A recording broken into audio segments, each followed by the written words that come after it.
Hi again, this is Ryan, and I'm going to talk to the 612 new teachers about PowerTeacher Pro. To access PowerTeacher Pro, you go to your website. We went over that in the first video, so if you need help doing that, go back to that video and take a look. When you log into PowerTeacher Pro, you'll see a screen like this. High school, middle school teachers, you'll have a list of classes. You'll be able to take roll by clicking on the attendance in your seating chart. But we want to go into PowerTeacher Pro. So let's click on PowerTeacher Pro, and then that's going to launch us out to the PowerTeacher Pro gradebook. Now, I can't show it to you for a couple of reasons. One, school's not in session. And two, I don't have access to a gradebook any longer.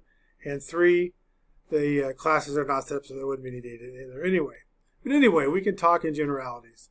So as secondary teachers, you typically like to set up categories. You can do that really easy by clicking on the categories link. Now I have some videos after this one that'll actually walk you through this step by step, so I'm not going to go into great detail. But some teachers like categories, some don't. PowerTeacher Pro works good with categories. You can weight them. It also works good with no categories. You can just open it and start entering assignments and entering grades. So you'll have to do your final grade setup. So some teachers want to do total points, some do category weights. And again, there's a video down the road that'll help you set that up. But you can do it either way. Some departments do it traditional grades with category weights, and some don't. So you can take a look at the information on this slide. But there's two ways to do it, either total points or category weights.